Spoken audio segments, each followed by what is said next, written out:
Let's get one thing straight. Booze predates written history.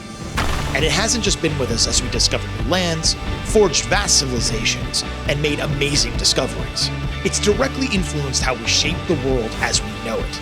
And no one has a more interesting and twisted history with alcohol than America. Take simple beer, for example. How important was it to founding this country? Well, let's start on a little ship called the Mayflower. 2,000 pilgrims traveling across the Atlantic, bringing more beer than water because it's safer to drink at that time. They're heading for Virginia, but something catastrophic happens. They run out of beer. So what do? They land on Plymouth Rock. And that's the only reason why they chose that spot. I mean, these guys had their priorities in order. This is the beer that built America, or lack of. One thing we never lacked was a love for booze. The shot heard around the world did not come out of the barrel of a gun, it came out of a barrel of rum. It's my favorite poem ever. Colonists had figured out that you could distill molasses and make this thing called rum, which was amazing. It was the basis for a colonial economy. When Britain found out about this, they decided to tax molasses. And it literally started the Revolutionary War. It wasn't because of tea, it was because of something else dark and delicious, rum.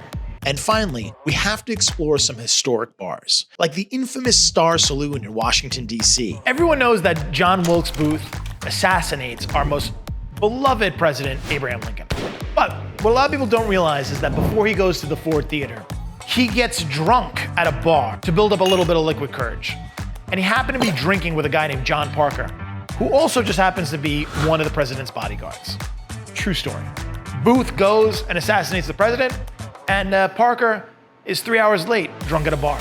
And if he wasn't, who knows what would have happened. No one would know for sure, but I do have a few ideas. I'm Roberto Serrini, an award-winning food and alcohol anthropologist, whose unwavering curiosity and expertise drives me to uncover the most unique, fascinating, and fundamentally bizarre history that we have with alcohol around the world. Oh, wow. Which is why each week we'll have boots on the ground full immersion as I visit historic watering holes, epic home bars, and underground booze makers. We'll go behind the curtain, uncover their secrets, and learn their insider process, taking historical deep dives along the way with the help of rare archival footage, fire graphics, and hand-selected expert interviews to complete the fascinating history with our love for booze. And our journey will start with the Mavericks that build elaborate shrines to it in their own homes. But know there's a bar back there, whose fascinating history is protected by their clandestine locations.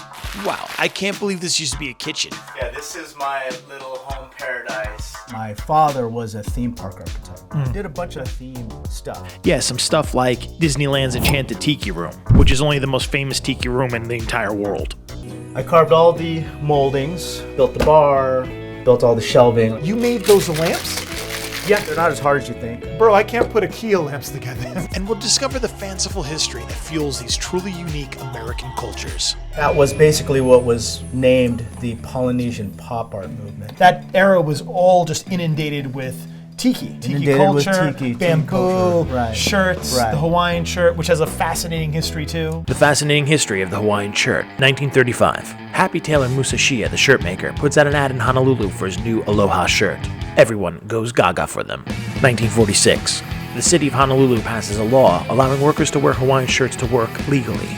1959. Hawaii becomes a state, giving Elvis island fever. 1962. The Hawaiian Fashion Guild, yes, that was a thing, launches Operation Liberation, yes, that was also a thing, sending Hawaiian shirts to every member of the House of Reps and Senate, a colorful bribe that helps pass the Aloha Friday law, allowing all workers to wear Hawaiian shirts on the last day of the work week, aka the birth of Casual Friday. Friday is Hawaiian Shirt Day. And of course, we're going to get the pro tips on how to make your new favorite cocktail at home. This drink, I'm just actually going to make this up on the spot. I'm going to use the golden ratio to make this drink. Yeah, like the golden ratio, which is a classic tiki trick to make the perfect tiki drink. You're going to want to start with 1/3 of your favorite fruit juice, then 1/3 of simple syrup, and finally 1/3 of your favorite spirit. Throw them all together in a tumbler with ice, shake it up real good, and then serve it immediately on the rocks. The only hard part to this recipe is not downing it in one gulp. Next up, we'll visit some of the oldest, most famous, and infamous bars America has to offer, and explore the rich history that permeates these hallowed walls. That's the oldest standing structure in New York. All that brick was imported from Holland. George Washington said goodbye to his troops, and the Sons of Liberty used to meet here to plot against the Brits. They may not be harboring would-be assassins, but they are hiding some wild secrets. What is this? All these are old customers. Those are their ashes? Their ashes. My favorite part is watching the new guy discover that there are 3 dead people on the shelf. And while they might not know all the secrets, they definitely know their booze. So we'll ask these seasoned barkeeps about their favorite brands and do a deep dive into these distilling legends like Maker's Mark, hearing from experts in the field and bringing their epic history back to life. In the beginning, bourbon was not exactly a respected spirit, and the Samuels really wanted to change that. So distiller Bill Samuels did the logical thing. He burned the family recipe to start new. In the process, he also burned down their house. So now he had to succeed. Fortunately, his wife Margie had a few clever ideas. Margie Samuels came up with the new recipe for Maker's Mark, and she's actually the first woman distiller in America. Margie's brilliant discovery was to swap the traditional rye grain used in bourbon with soft red winter wheat. This took the hot bite out of rye and gives Maker's Mark its delicate sweetness. She also came up with the distinctive hand-dipped wax seal. That's right. She would hand dip each bottle in wax melted in her home deep fryer. And to this day, each bottle is still hand dipped. And it's what makes Maker's Mark really distinctive. It literally is the Maker's Mark. And as if that wasn't enough, Margie also invented the mini bottle.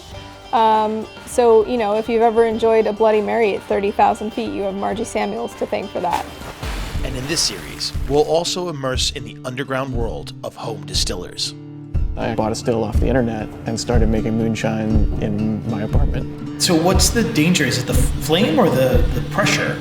It's a combination, but mostly the pressure. The pressure and a highly flammable liquid. Right. We'll uncover these rogue makers and submerge ourselves in their dark world. So Jake literally took my ID and scanned it in one of those portable ID scanners like at the clubs. Why he asked that, I have no idea.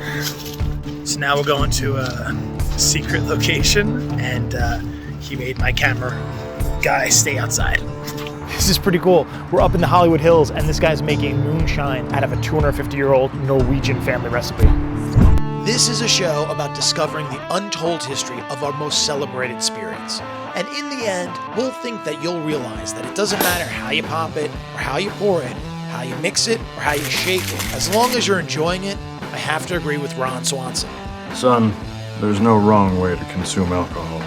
So come along with me and let's discover how bars, beers, and booze built this great country.